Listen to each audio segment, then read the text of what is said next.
Hello दोस्तों, good morning. मैं Avinash sir का स्टूडेंट जो एग्ज़ाम टेबल के माध्यम से आप सभी लोगों को जीके जीएस वगैरह पढ़ाते हैं। और मैं आज आपके लिए एक नया वीडियो लेके आया हूं जिसमें हम जानेंगे इलेक्ट्रॉनिक कॉन्फ़िगरेशन यानी कि इलेक्ट्रॉनिक विन्यास के बारे में। इसके पहले वाले वीडियो में हम लोगों ने देखा कि जो एटम्स होते हैं उसमें सेल्स होते हैं, सेल के अंदर सब सेल्स होते हैं और उनके अंदर ऑर्बिटल्स होते हैं और उन ऑर्बिटलों में ही इलेक्ट्रॉन्स रहते हैं जिनको हमने इसके पहले वाले वीडियो में किया था। अब आइए इस वीडियो में हम जानेंगे कि किसी भी एटम का इलेक्ट्रॉनिक विन्यास कैसे किया जाता है। तो देखिए, सबसे पहले अगर हम पीरियोडिक टेबल में से कोई भी एलिमेंट्स को अगर ले लें, जैसे कि हम ले लेते हैं सोडियम को, तो सोडियम का जो होता है इलेक्ट्रॉनिक विन्यास अगर करना हो तो सबसे पहले हमको इसका एटॉमिक नंबर लिखना होगा। तो इसका एटॉमिक नंबर होता है 11। अब इसका क्या करेंगे कि हम परमाणु की संरचना बनाएंगे कि किसमें कितना इलेक्ट्रॉन भरे जाएंगे। तो इसके परमाणु संरचना बनाते समय सबसे पहले हम बनाएंगे इसका न्यूक्लियस।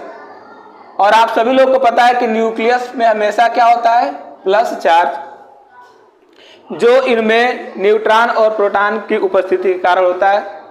तो इसके बाद से होता है हमारा पहला सेल। अब यहां पे हमको पता है कि पहले सेल में टोटल नंबर ऑफ इलेक्ट्रॉन कितने रह सकते हैं, जो हम पहले वीडियो में पढ़ चुके हैं। तो पहले में कितना रह सकते हैं, 2। कितने रह सकते हैं, 2। तो सोडियम का जो एटम है तो इसमें जो इलेक्ट्रॉन से टोटल 11 है, तो इसमें पहले क्या करेंगे कि पहले सेल में 2 इलेक्ट्रॉनों को भर दिया जाएगा। ये इलेक्ट्रॉन पहला और ये हो गया दूसरा। इसके बाद से इसके दूसरे सेल में आएंगे तो दूसरे सेल में जो होता है टोटल नंबर ऑफ इलेक्ट्रॉन्स भरे जाते हैं 8। कितने भरे जाते हैं, 8। अब इसके दूसरे सेल में इलेक्ट्रॉन्स को भर देते हैं। तो देखिए 1 2 3 4 5 6 और 7 और ये रहा 8। यानी कि दूसरे सेल में जो होते हैं टोटल नंबर ऑफ इलेक्ट्रॉन्स होते हैं 8। तो यहाँ पे अगर हम इनको काउंट करें तो दूसरे सेल में 8 और पहले सेल में 2 मिला के टोटल हो जाते हैं 10। और इसके पास जो होते हैं इलेक्ट्रॉन्स वगैरह होते हैं 11। तो हम क्या करेंगे, एक इलेक्ट्रॉन को इसके तीसरे सेल में भर देते हैं, एक इलेक्ट्रॉन को इसके तीसरे सेल में भर देते हैं। तो जो इसका तीसरा सेल होता है इसमें सिर्फ एक ही इलेक्ट्रॉन बचता है। तो इस हिसाब से अगर इसका हम इलेक्ट्रॉनिक कॉन्फ़िगरेशन करें तो जो पहला सेल होता है के उसमें हमारा सिर्फ एक ही ऑर्बिटल होता है जिसको बोलते हैं यस। तो यस में अगर इसका इलेक्ट्रॉनिक कॉन्फ़िगरेशन अगर यहाँ पे कर दें तो पहले बात करेंगे 1s की। 1s का मतलब कि ये पहला सेल हो गया। तो पहले सेल में कितने नंबर ऑफ इलेक्ट्रॉन्स है, 2। तो यहाँ पे हो जाएगा 1s2। क्या हो जाएगा, 1s2। इसको थोड़ा सा अच्छे से हाईलाइट कर देते हैं जिससे आप लोगों को समझ में आ जाए। तो यहाँ पे 1s2 हो जाएगा। अब इसके बाद से दूसरे सेल की बात करेंगे तो दूसरे सेल में हमको पता है कि 2 ऑर्बिटल होते हैं, एक होता है s और एक होता है p। तो सबसे पहले हम भरेंगे 2s में। तो 2s में यस में पता है कि कितने नंबर ऑफ इलेक्ट्रॉन्स भरे जाते हैं, सिर्फ 2। तो इसमें भर देंगे इलेक्ट्रॉन्स को 2। अब इसके बाद से आएंगे दूसरे सेल के p ऑर्बिटल में। तो p में क्या होता है कि टोटल नंबर ऑफ इलेक्ट्रॉन्स जो रह सकते हैं, हमने पहले वाले वीडियो में बता चुका है कि total number of electrons p में 6 रहते हैं। तो इसमें हम क्या करेंगे कि टोटल नंबर ऑफ इलेक्ट्रॉन्स भर देंगे 6। अब काउंट करिए कि कितने टोटल नंबर ऑफ इलेक्ट्रॉन्स हो रहे हैं। तो ये हो गए 6, ये हो गया 4, मिलके कितने हो गए, 10।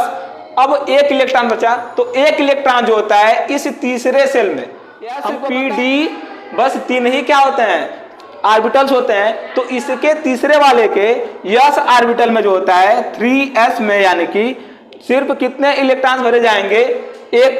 तो यहां पे हो जाएगा 1। अब देखिए ये होता है सोडियम का इलेक्ट्रॉनिक कॉन्फ़िगरेशन, यानी कि 1s2 2s2 2p6 और 3s1 जो होता है सोडियम का इलेक्ट्रॉनिक कॉन्फ़िगरेशन होता है। इसी प्रकार से जो हमारे अदर एटम होंगे उनके भी हम लोग इलेक्ट्रॉनिक कॉन्फ़िगरेशन करेंगे। अब देखिए कि यहाँ पे हमने देखा कि जो लास्ट वाला सेल है वो है हमारा 3s1। अब यहाँ पे 3s1 का मतलब ये हुआ कि ये जो हमारा होता है ना सोडियम, वो हमारा यस ब्लॉक का एलिमेंट होता है, यानी कि यस ब्लॉक का जो एलिमेंट होता है, क्योंकि यहाँ पे देखिए कि यस ऑर्बिटल में इसका क्या हो रहा है, लास्ट इलेक्ट्रॉन इंटर कर रहा है, और लास्ट इलेक्ट्रॉन जिस ऑर्बिटल में इंटर करता है वही क्या होता है, उस ब्लॉक का जो होता है तत्व हो जाता है। तो सोडियम का लास्ट इलेक्ट्रॉन जो होता है कि 3s में क्या किया, इंटर किया, यानी कि यस ऑर्बिटल में, तो इसी के कारण जो सोडियम होता है यस ब्लॉक का एलिमेंट्स होता है। अब देखिए इसके बाद से हम आते हैं किसी और एटम को लेकर। अगर किसी और एटम की बात करें, जैसे हम आते हैं किसी और एलिमेंट्स को लेकर और उसका भी इलेक्ट्रॉनिक कॉन्फ़िगरेशन करेंगे। जैसे अगर ले लें कार्बन को, तो कार्बन का एटॉमिक नंबर होता है 6। तो सबसे पहले इसमें इलेक्ट्रॉन भरने से पहले इसकी भी परमाणु की संरचना देख लेते हैं हम। तो यहां पे सबसे पहले हम बनाएंगे इसका न्यूक्लियस, इसका बनाएंगे न्यूक्लियस, और इसके बाद से बनाएंगे इसका फर्स्ट सेल, इसका फर्स्ट सेल। और इसके फर्स्ट सेल में जो होता है, पता है कि आप सभी को कि फर्स्ट सेल में टोटल नंबर ऑफ इलेक्ट्रॉन्स रह सकते हैं सिर्फ 2। तो यहां पे हम इलेक्ट्रॉनों को भर देते हैं 2। अब आएंगे सेकेंड सेल में, तो सेकेंड सेल की बात करेंगे तो सेकेंड सेल में जो होता है टोटल नंबर ऑफ इलेक्ट्रॉन्स जो होते हैं रह सकते हैं 8, लेकिन इस कार्बन में जो है बस इलेक्ट्रॉनों की संख्या 6 ही है। तो 2 जबकि हमने पहले यस ऑर्बिटल में भर चुका है, यानी कि पहले सेल में भर चुका है। तो अब क्या करेंगे, दूसरे सेल में भरेंगे, तो बचे हमारे इलेक्ट्रॉन से सिर्फ 4। तो यानी कि इसके वैलेंस सेल, यानी कि इसका जो बाहरी कोश होता है, इसमें नंबर ऑफ इलेक्ट्रॉन सिर्फ होते हैं 4। तो जब इसका इलेक्ट्रॉनिक कॉन्फ़िगरेशन करेंगे तो हमको पता है पहले वाले वीडियो में कि जो होता है कि यस, जो हमारा पहला जो होता है सेल के वाला, उसमें सिर्फ यस ऑर्बिटल होता है। तो इसका इलेक्ट्रॉनिक कॉन्फ़िगरेशन हो जाएगा 1s2, क्योंकि यस में कितने इलेक्ट्रॉन भरे गए, सिर्फ 2। तो यहाँ पे हो जाएगा इसका 1s2।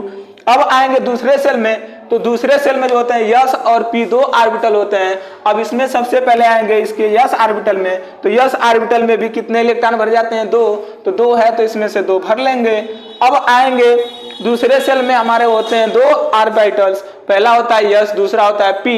तो दूसरे सेल का पी ऑर्बिटल्स को लेंगे, तो पी में अब हम काउंट करेंगे कि टोटल नंबर ऑफ इलेक्ट्रॉन्स हमारे कितने बचे हुए हैं। तो हमने 2 तो 1s में भर दिया, 2 तो 2s में भर दिया। अब हमारा बचा है सिर्फ 2 इलेक्ट्रॉन्स। देखिए 2 और 2 4, 2 ये हो गए और इसमें के 2 4 हो गए। अब बचे 2, तो क्या करेंगे, पी में भर देंगे। तो पी में कितने बचा, 2, यानी कि इसका इलेक्ट्रॉनिक कॉन्फ़िगरेशन इस प्रकार से हम कर सकते हैं। अब देखिए कि यहाँ पे जो हम लास्ट सेल की बात करेंगे, इसका लास्ट जो ऑर्बिटल है, लास्ट ऑर्बिटल होता है पी होता है, इसमें का पी होता है। तो इसमें का जो इलेक्ट्रॉन है, सबसे लास्ट वाला इलेक्ट्रॉन पी में इंटर किया है, यानी कि हम ये कह सकते हैं कि हमारा पी ब्लॉक का तत्व है। हमको ये पता है कि जो इलेक्ट्रॉन जो होता है, अगर किसी भी एटम में लास्ट इलेक्ट्रॉन जिस ऑर्बिटल में इंटर करता है वही वो क्या हो जाता है, उस ब्लॉक का एलिमेंट्स जाता है। जैसे कार्बन का लास्ट इलेक्ट्रॉन पी में इंटर किया लास्ट में, तो ये पी ब्लॉक का क्या हो गया, एलिमेंट्स, यानी कि तत्व हो गया। तो दोस्तों ऐसे ही और आगे भी वीडियो देखने के लिए मिल जाएंगे। अब इतना ही आज के लिए, धन्यवाद।